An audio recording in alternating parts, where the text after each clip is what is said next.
আসসালামু আলাইকুম ভিউয়ার্স, আজকের এই রেসিপিতে আমি আপনাদেরকে তৈরি করে দেখাবো প্যানকেক। প্যানকেকের এই রেসিপিতে খুব সহজে আপনারা কিভাবে ঘরে বসে পারফেক্টলি এবং স্পঞ্জি সফট প্যানকেক তৈরি করে নিতে পারবেন, সেই রেসিপিটি আজকে আমি আপনাদের সাথে শেয়ার করছি। আমি এখানে 10টির মতো প্যানকেক তৈরি করেছি মাত্র 2টা ডিম দিয়ে।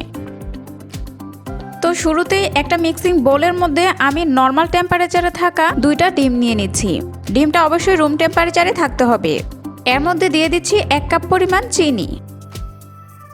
এখন একটা হ্যান্ড উইক্সের সাহায্যে ডিমটাকে চিনির সাথে খুব ভালো করে মিশিয়ে নিতে হবে। মেশানোর কাজটা একটু সময় নিয়ে করতে হবে যেন কোনো প্রকার লাম্পস না থাকে।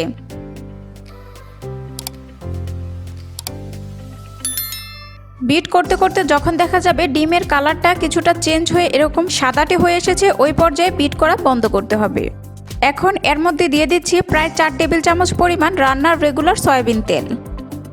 এখন আবারও ডিমের সাথে একটু ভালো করে হ্যান্ড উইক্স দিয়ে মিশিয়ে নিতে হবে।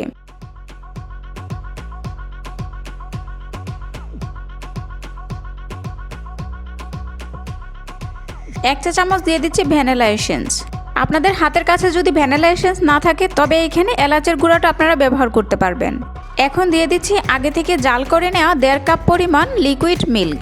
আমি এখানে খাঁটি গরুর দুধটা ব্যবহার করেছি, আপনারা চাইলে গুঁড়া দুধ গুলিয়েও এখানে ব্যবহার করতে পারবেন। এখন হ্যান্ড উইক্স দিয়ে খুব ভালো করে সবকিছুকে মিশিয়ে নিতে হবে। সবকিছু মেশানোর পরে দিয়ে দিচ্ছি শুকনো উপকরণ। আমি শুকনো উপকরণগুলোকে একটু চেলে দিয়ে দিব। এখানে নিয়ে নিচ্ছি 2 কাপ পরিমাণ ময়দা। দিয়ে দিচ্ছি 1 টেবিল চামচ পরিমাণ বেকিং পাউডার। শুকনো উপকরণগুলো যদি চেলে দেওয়া হয় তাহলে দেখা যায় কোনো প্রকার লাম্পস থাকে না, এতে করে প্যানকেকগুলো অনেক বেশি স্মুথ এবং পারফেক্ট হয়। চেষ্টা করবেন শুকনো উপকরণগুলো অবশ্যই চেলে দিতে। চেলে নেওয়া হয়ে গেলে শুকনো উপকরণগুলো খুব ভালো করে মিশিয়ে একটা ব্যাটার তৈরি করে নিতে হবে।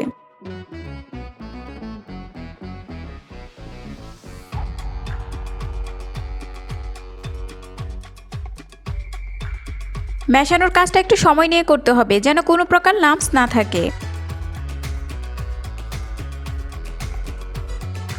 মেশানো হয়ে গেলে দিয়ে দিচ্ছি প্রায় হাফ চা চামচ পরিমাণ লবণ। এখানে লবণটা আপনারা আপনাদের টেস্ট অনুযায়ী দিয়ে নেবেন। লবণটা দেওয়ার পর আমি আবারও হ্যান্ড উইক্স দিয়ে খুব ভালো করে সবকিছুকে মিশিয়ে নিচ্ছি।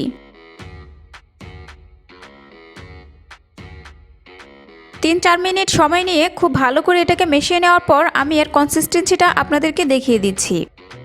প্যানকেকের এই ব্যাটারটা খুব বেশি ঘন কিংবা খুব বেশি পাতলা হবে না, মোটামুটি মাঝারি কনসিস্টেন্সির একটা ব্যাটার এখানে তৈরি করে নিতে হবে। আমার প্যানকেক বানানোর জন্য ব্যাটারটা পারফেক্টভাবে তৈরি করা হয়ে গিয়েছে। এখন আমি চলে যাচ্ছি প্যানকেকগুলো বানানোর জন্য।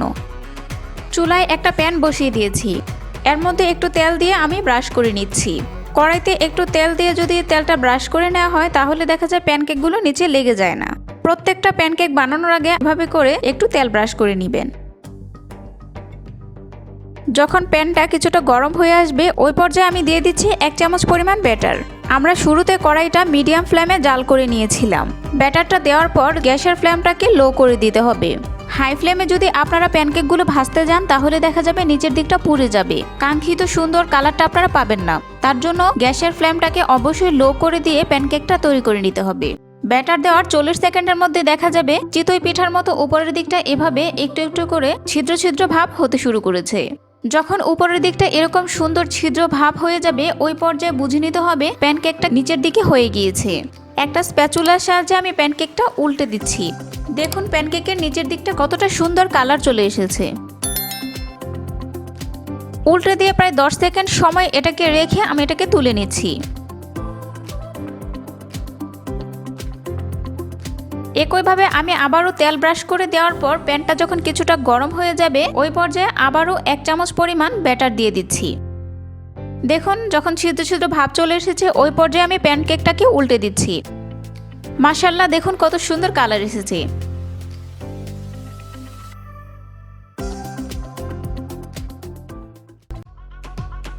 একইভাবে আমি সবগুলো প্যানকেক বানিয়ে নিব। আপনারা চাইলে বাসায় অল্প সময়ে এভাবে প্যানকেক বানিয়ে সবাইকে চমকে দিতে পারেন।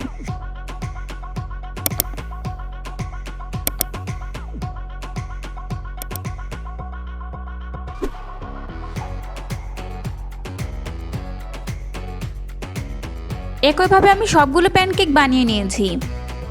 দেখুন মাশাআল্লাহ, প্যানকেকগুলো দেখতে কতটা সুন্দর হয়েছে। এটা দেখতে যতটা সুন্দর হয়েছে খেতেও ঠিক ততটাই দারুণ হয়েছে।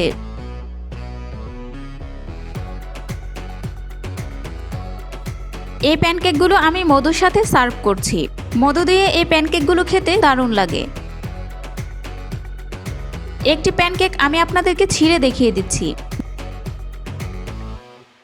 দেখুন এটা দেখতে কতটা সফট এবং স্পঞ্জি হয়েছে। আশা করছি আমার আজকের এই সহজ রেসিপিটি আপনাদের কাছে ভালো লেগেছে। ভালো লাগলে আমার মতো আপনারাও এটি বাসায় বানিয়ে ছোট কিংবা বড় সকলকে চমকে দিতে পারেন। আশা করছি ছোট বড় সকলেরই এটি ভীষণ পছন্দ হবে। আমার রেসিপিটি যদি আপনাদের কাছে ভালো লেগে থাকে তাহলে প্লিজ আমার চ্যানেলটি সাবস্ক্রাইব করতে ভুলবেন না। আজকের মতো এখানেই বিদায় নিচ্ছি। আল্লাহ হাফিজ।